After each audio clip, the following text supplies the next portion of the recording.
احنا في سنة 2026، يعني المفروض نكون بنفكر في المستقبل وبنطور من حياتنا، بس للأسف لسه في فيروسات اجتماعية عايشة وسطنا أقوى من أي تكنولوجيا. عادات بنلبسها طوب الأصول وهي في الحقيقة بتهد في نفسيتنا. تعالوا نحط النقط على الحروف.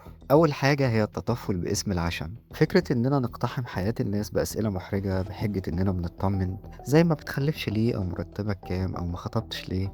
للأسف دي مش مودة، ده اسمه انتهاك للحدود الشخصية. لكن التصحيح إننا نفهم إن الخصوصية خط أحمر، ولو الشخص اللي قدامك عايز يحكي هيحكي من نفسه، غير كده يبقى ما تسألش غير لما اللي قدامك يفتح هو الكلام. تاني عادة هي هوس المظاهر، إننا نستلف ونقسط عشان نبهر ناس مش بيحبونا أصلا، أو نشتري براندات وإحنا مش لاقيين حق الأساسيات. طب ليه؟ عشان كلام الناس؟ صدقني التباهي الحقيقي مش في اللي لابسه، التباهي إنك تكون مستور ومرتاح البال. الشطارة مش إنك تبان غني قدام الناس، الشطارة إنك تكون فعلا مأمن نفسك ومستقر وعايش حياتك بشروطك أنت. تالت حاجة هي شماعة النصيب، إننا نهمل في حق نفسنا وما نتعبش في تطوير مهاراتنا، ولما نلاقي الفرص ضاعت مننا نقول ده نصيب.